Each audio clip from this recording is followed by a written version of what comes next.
Holiday itangaal daw ng oportunidad mat para kadagiti daduma gapo iti panakaisang kati job fair iti nagduduma apas ti pagilian pakairamanan ti Cordillera. Ngamanya kadima ti kay papanan ti Labor Day wenno araw ng mga manggagawa. Ti pakasaritaan ti araw ng mga manggagawa iti Pilipinas ket nangrugi iti February 2, 1902. Baban iti panakaipasdag ti Union Obrero Democratica de Filipinas.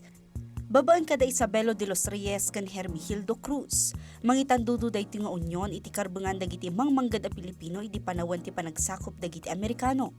Imuna anarambakan ti Labor Day iti Pilipinas iti May 1, 1903 no sa dino nasurok rinibo a trabahador ti nagmarcha manipud Tondo aging ya iti Malacañang tapno kidawen dati na saysayat a panagtaripato kadakwada. Napili ti Mayo 1 maitunos iti international movement ti panagtrabaho kan masansan a naisilpo iti panakidangadang para iti 8 nga oras tunggal aldaw ti panagtrabaho. Agserserbi iti nga aldaw a panangpadayaw kadagiti trabahador.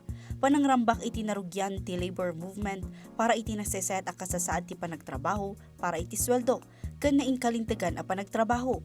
Bayat ti panangrambak ti Pilipinas iti Mayo 1, adu a pagilian kas iti United States ken Canada ti mangrambak iti Labor Day iti umuna a Lunes ti Setyembre para kadagiti mangmangged.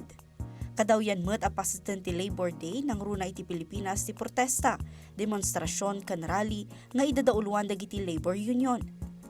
Ngem iti beneg ti gobyerno na ijaya ti nagduduma a trabaho kadagiti umili tapno maipangato pa iti employment rate iti Pilipinas.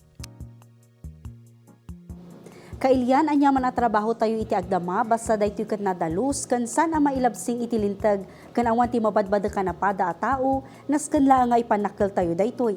Ita ang muyon barungal daw barungadan.